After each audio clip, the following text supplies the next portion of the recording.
Hi, I'm Renee Forsyth, and I lead the First Year Experience program at Pima Community College. And under the First Year program, one of our events is Career Cafe.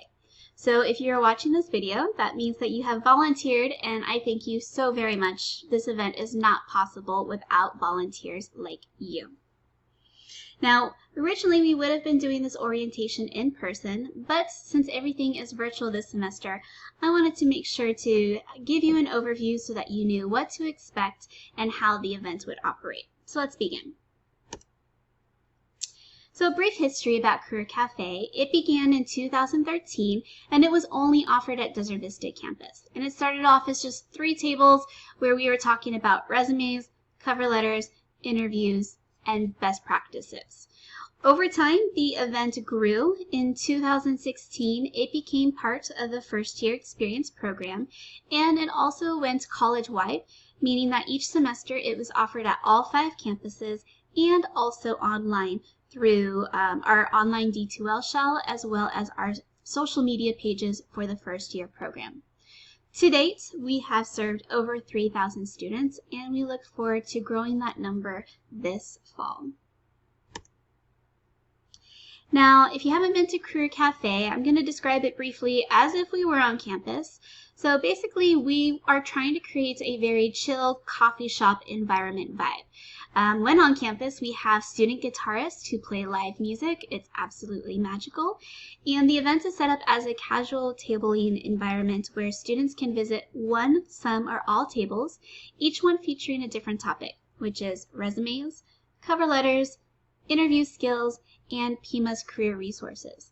We also will usually have a 5th table, which is called our special brew table. It's a one-time only topic that is a unique topic related to career skills and exploration. And there is a video embedded here, which you are welcome to watch afterwards, just to get an idea and to see what one of our campus events looked like. Now, as we pivot things virtually, we are maintaining many of the core aspects of this event. And so what will happen is there will be one Zoom room that volunteers and students log into. I will welcome them and give them an introduction, but then they will have 4 Zoom links that the students have the choice of where they want to go in order to visit one, some, or all of the table topics. More on that in a little bit. But as far as a timeline for the event, we want volunteers to log in at 10:30 a.m. Now, you will receive a confirmation email from me 1 week prior to the event that you are scheduled to volunteer. In that email will be your assigned Zoom room link. So that is where I want you to log in at 10:30. Optional, if you would like, you may on a second device log into the main Zoom room that is advertised to students on all of our media and marketing. The benefit of that is that you can observe and be part of the welcome and introductions, but if you don't want to worry about messing with too many links or too many devices, just focus on that assigned Zoom room link from where you will be teaching. At 11 o'clock, I will welcome everyone who has logged in, explain how the event will operate, and at that time is when I will share the additional links that students can choose which topic they want to visit. At that time, at about 11:10, is when you will see students begin to join your Zoom room, and you will be teaching in 20-minute rotations. More in a little bit on what the content of that teaching will be. Now, you may recall that there's 4 Zoom links, but there are 5 rotations on the screen, and that is intentional. This allows for students to go back and revisit a room, maybe if they have additional questions, or if they log in late, there's still time for them to visit as many rotations as possible. So let's say a student gets off of work at 12. They still have the time to visit at least 2 rotations, if not more. At 12:50, any students, volunteers who are remaining will get a link to log back into the main Zoom room where I will just close things up and tell them thank you. I will also remind them that if they completed that completion survey, that they will be eligible for a prize, and I will email the winners after the event. More details on that in a moment. So, how will it operate? I've already said some of this already, so I will avoid redundancy. But more on that co-curricular survey. This is going to be how we track attendance, collect student feedback, and measure learning objectives.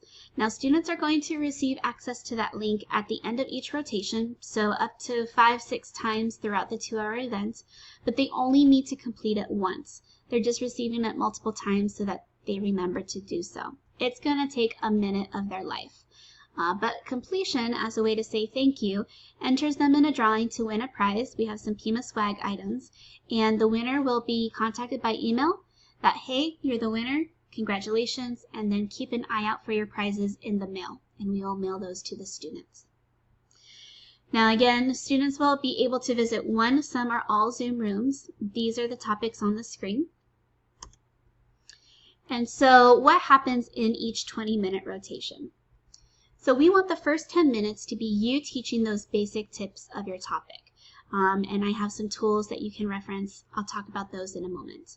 So the first 10 minutes is you teaching almost as if you're giving a poster board presentation.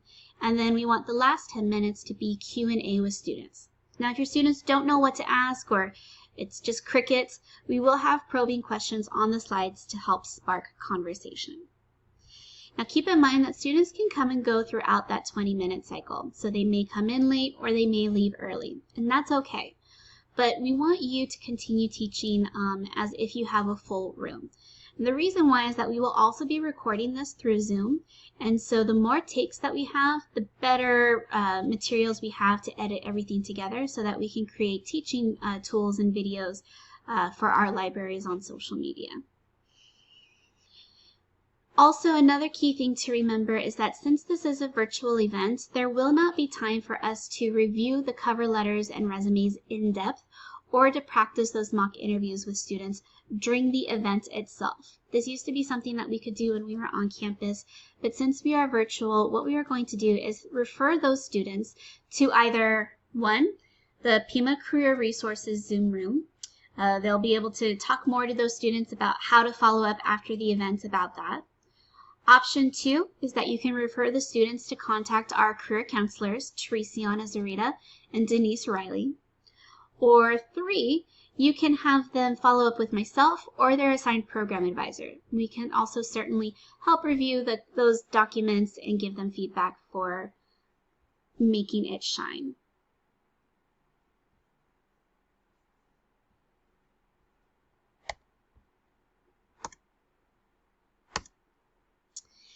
So your teaching tools when you are teaching these rotations are as follows. You will have some background slides which will be contain the content from the trifold poster boards which we used on campus. Those Google Slides will also contain embedded hyperlinks to key websites which when we were on campus were loaded on the laptops.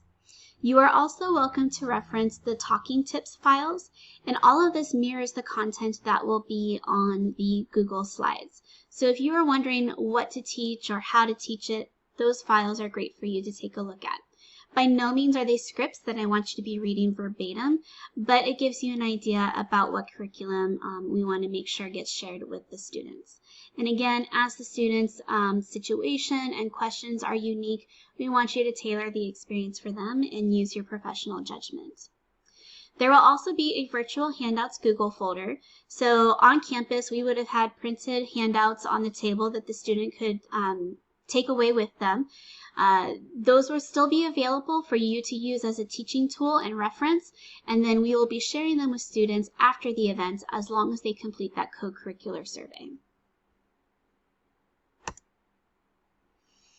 Now the technology. I know that this is oftentimes a stressful factor when it comes to virtual events, so I wanted to review for you what the expectations are. When you log into Zoom, we ask that you rename your Zoom profile with your preferred name and pronouns. So for instance, I would list mine as Renee Forsyth, parentheses, she, hers. If you are somebody who maybe you want to be called Dr. Desjardins, or you just want to be called by your first name and keep it casual, that's fine, but that's why we want you to rename your profile accordingly.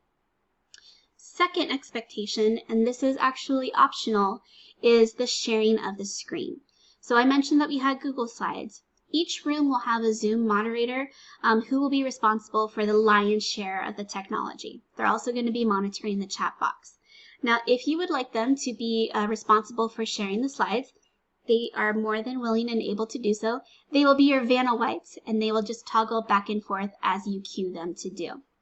However, if you want to be responsible for the management of those slides back and forth, then you will just need to share your screen, make sure that you close caption the slides, and a tutorial on how to do that can be found at this hyperlink here. So please make sure that you watch that video until the minute marker of 3 minutes and 40 seconds. Other ways that you can prepare other than watching this video is to take time to review these links that are on the screen. They are going to take you to the documents themselves so that you can review, see what it is, and also again there's that tech tutorial video. Of course, if you have questions, just ask. And last but not least, drink some coffee and have some fun. We want this to be just as exciting for the students and enjoyable as if we were in person. And so half of that is just our spirit and energy that we bring to the table. And so I look forward to working with you in Virtual Career Cafe. Thank you again so much for volunteering, and I will see you at the event.